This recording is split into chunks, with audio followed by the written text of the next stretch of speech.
नमस्ते दोस्तों। आज की ये वीडियो एक ऐसे शख्स के ऊपर है जिनका नाम सुनते ही एक sense of respect and admiration आ जाता है, जो एक सिर्फ इंडस्ट्रियस ही नहीं बल्कि ह्यूमैनिटीज के फील्ड में भी उन्होंने काफी नाम कमाया है और ये शख्स मिलियंस लोगों के इंस्पिरेशन भी है। यस गाइस, आप बिल्कुल सही समझे, मैं बात कर रहा हूँ इंडिया के जेम सर रतन टाटा जी की।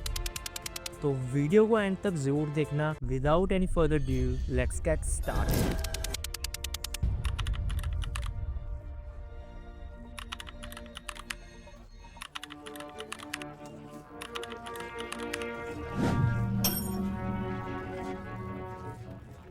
रतन टाटा सर को जानने के लिए पहले हमें उनका बचपन, उनकी अर्ली लाइफ जाननी होगी। रतन टाटा जी का जन्म 28 दिसंबर 1937 मुंबई में हुआ था और उनका फुल नेम है रतन नवाल टाटा। और क्या आपको पता है, वो टाटा फैमिली के सबसे number 1 businessman and respectful member थे एंड वो टाटा कंपनी के फाउंडर जेम्स सी टाटा जी के ग्रैंडसन भी थे। लेकिन आपको जानकर हैरानी होगी कि जो उनका बचपन है वो आसान नहीं था, वो काफी मुश्किल से भरा हुआ था। जब वो थे सिर्फ 10 साल के तभी उनके जो पेरेंट्स का डिवोर्स हो गया था एंड फिर उनकी जो परवरिश है वो उनकी नानी लेडी नवाजबाई टाटा ने की थी। बचपन से उन्होंने काफी जो है स्ट्रगल किया है। आई थिंक इसीलिए आज उनका जो नेचर है वो काफी हम्बल रहा है। तो बात करें उनकी एजुकेशन की, तो रतन टाटा जी ने अपनी जो स्कूलिंग है वो मुंबई के कैथेड्रल एंड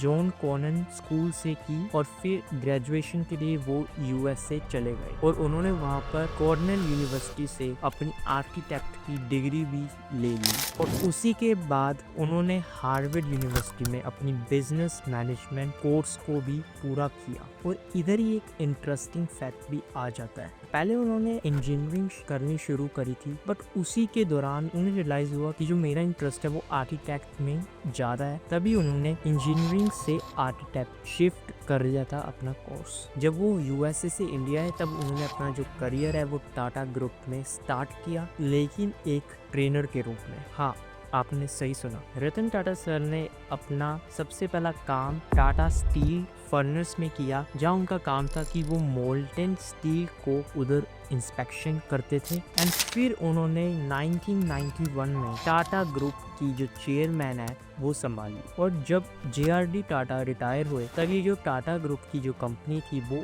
इनकी जो परफॉर्मेंस थी वो एकदम एवरेज थी एंड ये जो कंपनी थी वो कंजर्वेटिव भी थी। लेकिन रतन टाटा के पावरफुल विजन से जो आज टाटा ग्रुप एक ग्लोबल पावर हाउस बन चुका है। आज टाटा ग्रुप्स के under Tata steel, Tata consultancy service TCS and Tata Motors and Tata power और भी काफी सारी ग्लोबल कंपनीज री-ओन करती है। पर मैं आपको आज उनके कुछ कॉम्प्लिकेटेड प्रोजेक्ट के बारे में बताऊंगा। चाहे वो जो प्रोजेक्ट है वो इतने कॉम्प्लिकेटेड थे बट उनका जो एंड रिजल्ट था वो फिनोमिनल था। Number 1, Jaguar and land rover का एक्विजिशन जो कि 2008 में हुआ। ये एक्विजिशन एक टर्निंग पॉइंट था टाटा मोटर्स का और आज Jaguar and land rover Tata Motors का एक मेजर रेवेन्यू कंट्रीब्यूट करते हैं। और इसके पीछे भी एक सबसे इंटरेस्टिंग कहानी है। अगर आप चाहोगे तो उसके ऊपर भी मैं वीडियो ले आऊंगा, बट उससे पहले आप इस वीडियो में कमेंट मेरे को कर दो यस एंड तभी उसके ऊपर भी वीडियो डेडिकेटेड डिटेलली आ जाएगी। जो सेकंड मॉडल है वो है टाटा टी का टेटली एक्विजिशन जो कि 2000 में हुआ और इस डील के बाद टाटा ग्रुप दुनिया के सबसे बड़े टी कंपनी में से एक बन गई। Third but not least, Tata nano project. Ratan Tata sir का ड्रीम था कि देश में एक अफोर्डेबल कार हमें हर देशवासी को पहुंचानी है, तो उसका जो रिजल्ट था वो थी टाटा नैनो। रतन टाटा जी सिर्फ एक बिजनेसमैन ही नहीं बल्कि वो एक फिलैंथ्रोपिस्ट भी है। क्या आपको पता है दोस्तों कि टाटा ग्रुप अधिक से ज्यादा revenue charities and social welfare में चला जाता है एंड टाटा ट्रस्ट के थ्रू उन्होंने मैसिव कंट्रीब्यूट किया एजुकेशन में, हेल्थ सर्विस में एंड रूरल डेवलपमेंट में। उन्होंने कैंसर हॉस्पिटल के लिए भी फंडिंग की और टेक्नोलॉजी में नए इन्वेंशन को भी सपोर्ट किया। आपको जानकर खुशी हुई कि उन्होंने कोविड-19 पैंडेमिक में भी काफी डोनेशन दिया जिससे इंडिया की हेल्थ केयर इंफ्रास्ट्रक्चर में काफ़ी सपोर्ट हुआ।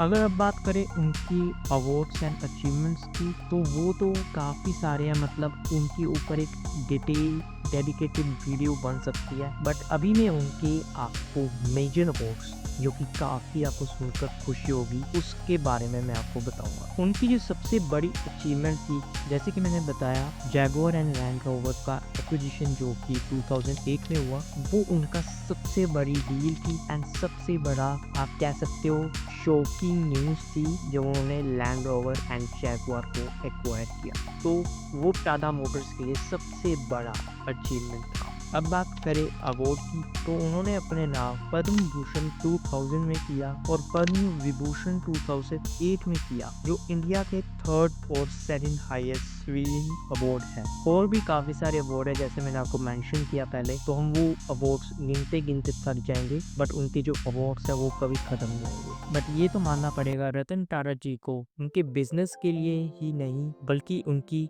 ह्यूमिलिटीज एंड काइंडनेस के लिए भी जानते हैं एंड याद करते हैं। और उनका एक गोल्डन कोट मैं इस वीडियो में जरूर कहना चाहूँगा, I don't believe in talking right decision, I take decision and then make them right. मतलब मैं विश्वास नहीं सही डिसीजन के लेने का, मैं बस डिसीजन लेता और उन्हें राइट बनाता हूँ। और ये बात हमें उनके जिंदगी के हर फेज में देखने को मिलती है। आपको मैं एक और इंटरेस्टिंग फैक्ट उनके ऊपर बताता हूँ। रतन टाटा जी ने अभी तक शादी नहीं करी है, पर वो हमेशा ये कहते हैं कि इनका फैमिली और वर्क इनकी लाइफ का कोर पार्ट है। तो काफ़ी ये डीप थॉट था और दोस्तों आप इनकी लाइफ से काफ़ी सारी चीज़ें सीख सकते हो। बट जो 3 चीज़ें मैंने सीखी वो मैं आपको बताता हूँ। फर्स्ट, ह्यूमिलिटी, चाहे कितना भी सक्सेसफुल हो जाओ हमेशा हम्बल रहो। सेकंड, एथिक फर्स्ट, कभी भी अपनी वैल्यू को कॉम्प्रोमाइज मत करो। And third, my favourite, innovation, नए आइडियाज के साथ हमेशा एक्सपेरिमेंट करते रहो,